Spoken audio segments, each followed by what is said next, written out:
የሽግግሩ መንግስት አወቃቀርና ተዋጽኦ አንደኛ የተወካዮች ምክር ቤትንና የሚኒስትሮች ምክር ቤትን የያዘ የሽግግር መንግስት ይቋቋማል። የሀገሪቱ ርዕሰ ብሔር የሚሆነውን ሊቀመንበር እንዲሁም ምክትል ሊቀመንበሩንና ጸሐፊውን ይመርጣል። ርዕሰ ብሔሩ ጠቅላይ ሚኒስትሩን ይሾማል። የጠቅላይ ሚኒስትሩ ሹመት በምክር ቤት ይጸድቃል። ባለፉት መንግስታት ሲሰራጭ የኖረውንና የሰረጸውን በዘረኝነት ላይ የተመሰረተ የጥላቻ አሉባልታ እንዲሁም በህዝቦች መካከል ዘረኛ ጥርጣሬ እንዲስፋፋ የተደረገውን ስራ ለማስፋቅ ልዩ ጥረት ያደርጋል። ፕሬዝዳንቱ፣ ጠቅላይ ሚኒስትሩ፣ የምክር ቤቱ ምክትል ሊቀመንበርና የምክር ቤቱ ጸሐፊ ከተለያዩ ብሔሮች ብሔረሰቦች እንዲሆኑ ይደረጋል። የተወካዮች ምክር ቤት ከብሔራዊ ነጻነት ንቅናቄዎች፣ ከሌሎች የፖለቲካ ድርጅቶችና ከታዋቂ ግለሰቦች ተውጣጥቶ ከ87 በማይበልጡ አባላት ይመሰረታል። በጸደቀው አዲስ ህገ መንግስት መሰረት ብሔራዊ የህዝብ ምክር ቤት ምርጫ ይካሄዳል። የሽግግር መንግስቱ በብሔራዊ ምክር ቤት ውስጥ የድምጽ ብልጫ ለሚያገኘው የፖለቲካ ድርጅት ወይም ድርጅቶች ስልጣን ያስረክባል። ሀገሪቱን ወደ ተሟላ ዴሞክራሲያዊ አስተዳደር ለመምራት ይቻል ዘንድ የሚከተሉት የሽግግር ወቅት መመሪያዎች ወጥተዋል። ፍርድ ቤቶች ከመንግስት ነጻ ሆነው ይሰራሉ። ተገቢና አድሎ የማይደረግበት የዜና ማሰራጫዎች አጠቃቀም እንዲኖር ለማድረግ የሚያስችል ስርዓት ያወጣል። ገጽ 5 የመጀመሪያው ሰ ማለት ነው። የግለሰብ ሰብአዊ መብቶች ምናምን የሚለው እሱ ደግመህ ብታነብልኝ። ከመንግስት ነጻ ነው፣ ከመንግስት ተጽዕኖ ነጻ ነው ነው በሚል ያሳለፍ ነው። ከመንግስት ተጽዕኖ ነው። ይህ ቻርተር በነጋሪት ጋዜጣ ታትሞ ከወጣበት ጊዜ ጀምሮ ተፈጻሚነት ይኖረዋል።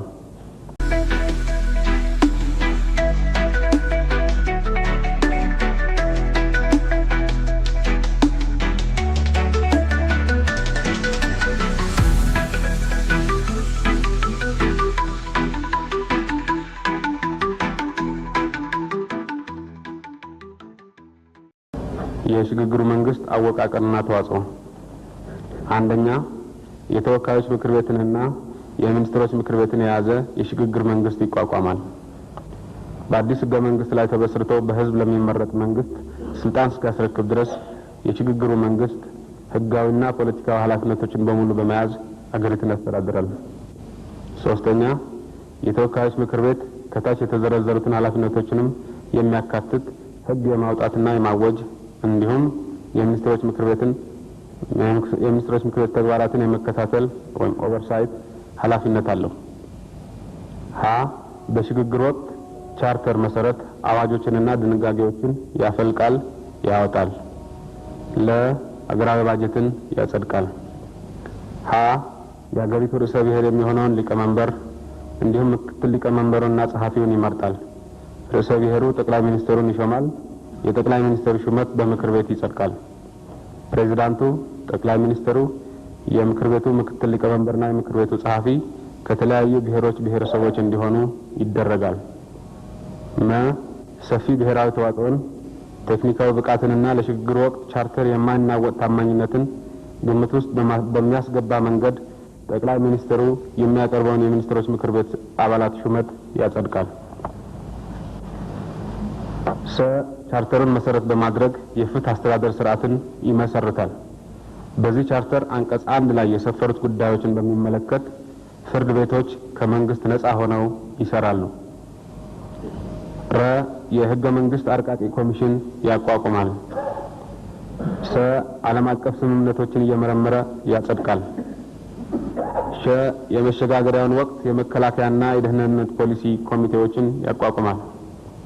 ቀ ተገቢና አድሎ የማይደረግበት የዜና ማሰራጫዎች አጠቃቀም እንዲኖር ለማድረግ የሚያስችል ስርዓት ያወጣል። በ የራሱን መተዳደሪያ ደንብ ያወጣል። ተ የሰራተኛውን መብትና ጥቅም የሚያስጠብቅ ፍትሃዊ የአሰሪና የሰራተኛ ህግ እንዲወጣ ያደርጋል። አራተኛ የተወካዮች ምክር ቤት ከብሔራዊ ነጻነት ንቅናቄዎች፣ ከሌሎች የፖለቲካ ድርጅቶችና ከታዋቂ ግለሰቦች ተውጣጥቶ ከ87 በማይበልጡ አባላት ይመሰረታል። የመሸጋገሪያ ፕሮግራም ሀገሪቱን ወደ ተሟላ ዴሞክራሲያዊ አስተዳደር ለመምራት ይቻል ዘንድ የሚከተሉት የሽግግር ወቅት መመሪያዎች ወጥተዋል። ፖለቲካዊ አንደኛ የተወካዮች ምክር ቤት የህገ መንግስት አርቃቂ ኮሚሽን አባሎችን መርጦ በማቋቋም የህገ መንግስት ረቂቅ እንዲዘጋጅ ያደርጋል። ህገ መንግስት አርቃቂ ኮሚሽን ረቂቅ ህገ መንግስቱን ለተወካዮች ምክር ቤት ያቀርባል። ሁለተኛ ረቂቅ ህገ መንግስቱን የተወካዮች ምክር ቤት ተመልክቶ ካጸደቀው በኋላ ለውይይት ወደ ህዝብ እንዲቀርብ ይደረጋል። የመጨረሻው ረቂቅ በረቂቅ ህገ መንግስቱ መሰረት በህዝብ ለሚመረጥ ህገ መንግስታዊ ጉባኤ ቀርቦ ይጸድቃል። ሶስተኛ በጸደቀው አዲስ ህገ መንግስት መሰረት ብሔራዊ የህዝብ ምክር ቤት ምርጫ ይካሄዳል። የሽግግር መንግስቱ በብሔራዊ ምክር ቤት ውስጥ የድምጽ ብልጫ ለሚያገኘው የፖለቲካ ድርጅት ወይም ድርጅቶች ስልጣን ያስረክባል። የተጠቀሰው ህዝባዊ ምርጫ የሽግግር መንግስቱ ከተመሰረተ 2 ዓመት ባልበለጠ ጊዜ ይካሄዳል። ሆኖም በተወካዮች ምክር ቤት አማካኝነት ከ6 ወራት ላልበለጠ ጊዜ ሊራዘም ይችላል። በብሔራዊ መሰረት ላይ በመመርኮዝ ተመርጠው የሚቋቋሙ ከባቢያዊ አስተዳደር ተግባሮችን ለማከናወን የሚረዱ ሪጂናልና ከባቢያዊ ምክር ቤቶች እንዲኖሩ የሚያደርግ ህግ ይኖራል። ለእነዚህ ከባቢያዊና ሪጂናል ምክር ቤቶች የሚካሄደው ምርጫ ሁኔታዎች በፈቀዱበት ቦታ ሁሉ የሽግግር መንግስቱ በተመሰረተ በ3 ወር ጊዜ ውስጥ ይከናወናል። ለእርዳታና መልሶ መቋቋም የሽግግር መንግስቱ በተፈጥሮና በሰው ሰራሽ አደጋ ሳቢያ ለተጎዱ አካባቢዎች እርዳታ እንዲደርሳቸው ማድረግን በሚመለከት ያላሰለሰ ጥረት ያደርጋል። ከዚህ ጋር በተያያዘ አንደኛ በጦርነቱ ክፉኛ ለተጎዱት አካባቢዎች ለጦር ምርኮኞች እንዲሁም በወደቀው መንግስት የሰፈራና የመንደር መሰረታዊ ፖሊሲዎች ያለ ውዴታቸው እየተገፈፉ ተነቅለው ለቀሩት የህዝብ ክፍሎች ቅድሚያ በመስጠት መልሶ መቋቋም እንዲደረግላቸው ያደርጋል። ሆኖም ባለፈው መንግስት የግዳጅ ሰፈራና የመንደር መሰረታዊ ፖሊሲዎች አማካኝነት የተለቀሉትን ህዝቦች መልሶ የማቋቋሙ ተግባር በህዝቦች በራሳቸው ፍላጎት ላይ ተወስኖ የሚከናወን ይሆናል። ሁለተኛ በጦርነት ምክንያት የፈራረሱትና የተጎዱት መሰረተ ልማቶች እንዲጠገኑ ወይም እንደገና እንዲገነቡ አፋጣኝ እርምጃ ይወስዳል።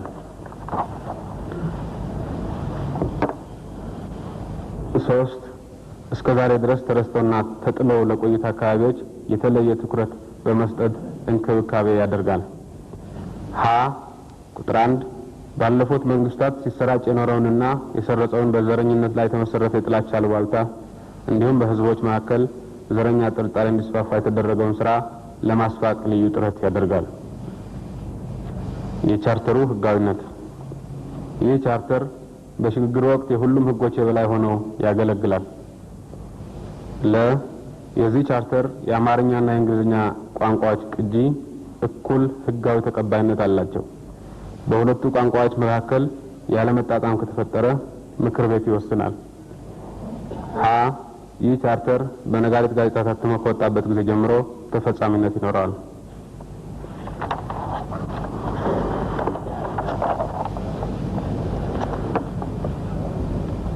እሺ እንግዲህ ቻርተሩ ይሄ ነው። እያንዳንዱ ነጥብ ምናልባት ይሄ የመጨረሻው ካልሆነ በስተቀር እያንዳንዱ ነጥብ በድምጽ ብልጫ አልፈናል። በተናጠል አሁን የምንወያይበት አይሆንም። ቻርተሩን በጠቅላላ የምንቀበለው መሆናችንና ለመሆናችንን በድምጽ ለማረጋገጥ ብቻ ነው የምንሄደው።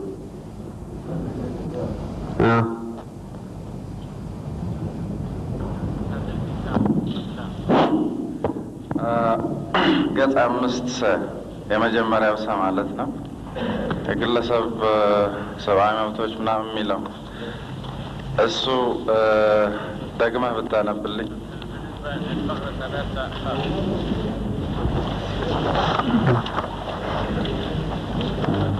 ቻርተሩን መሰረት በማድረግ የፍትህ አስተዳደር ስርዓትን ይመሰርታል።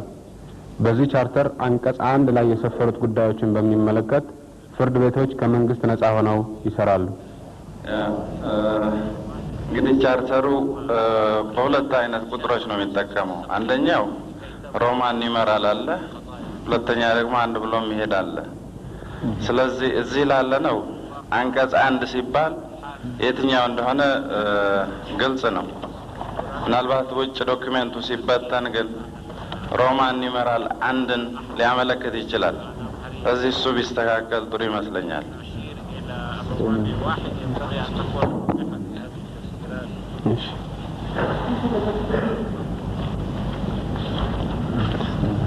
ቻርተሩን መሰረት በማድረግ የፍትህ አስተዳደር ስርዓትን ይመሰርታል።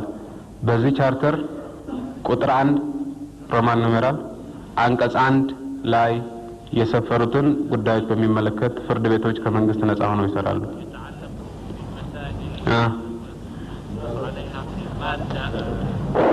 ከመንግስት ነፃ ነው ከመንግስት ተጽዕኖ ነፃ ነው በሚል ያሳለፍ ነው። ከመንግስት ተጽዕኖ ነው መሰለኝ።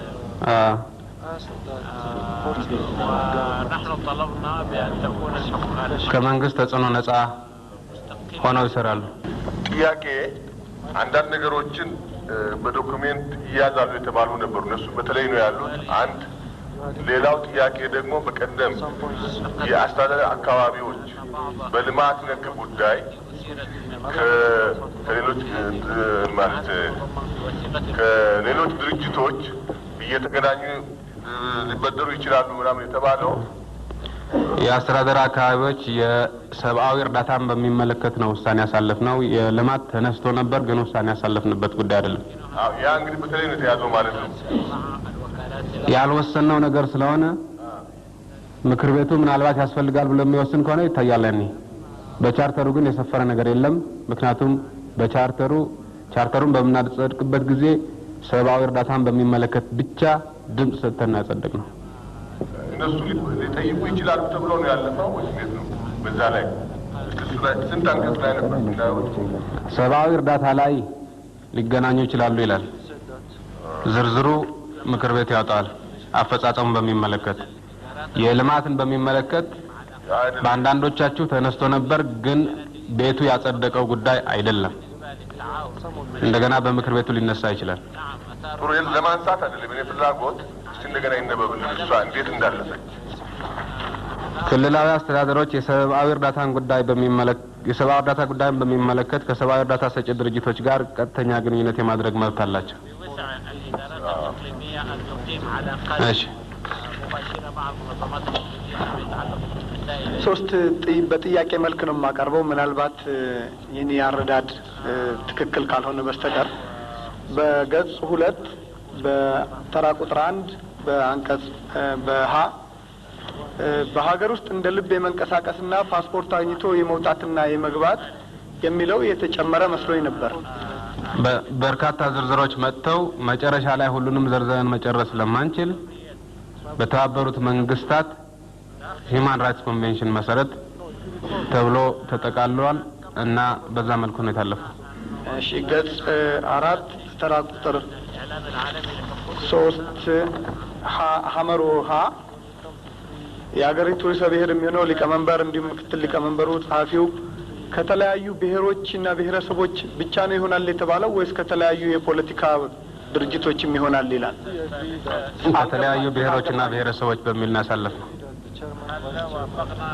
እሺ የመጨረሻ ጥያቄ ከክቡር ሊቀመንበሩ ጋራ በስምምነት ያሳለፍ ነው ኢኮኖሚን በሚመለከት አንድ አረፍተ ነገር እናስገባለን የሚል ስምምነት ነበረ። እዚህ ላይ ያልሰፈረልኝ ምክር ቤቱ ያወጣል የሽግግር ኢኮኖሚ ፖሊሲ የሚለው ይገባችሁ። نقول بأن المجلس يصيب السياسة الاقتصادية للفترة الحالية هذه لا نتصرف فيها.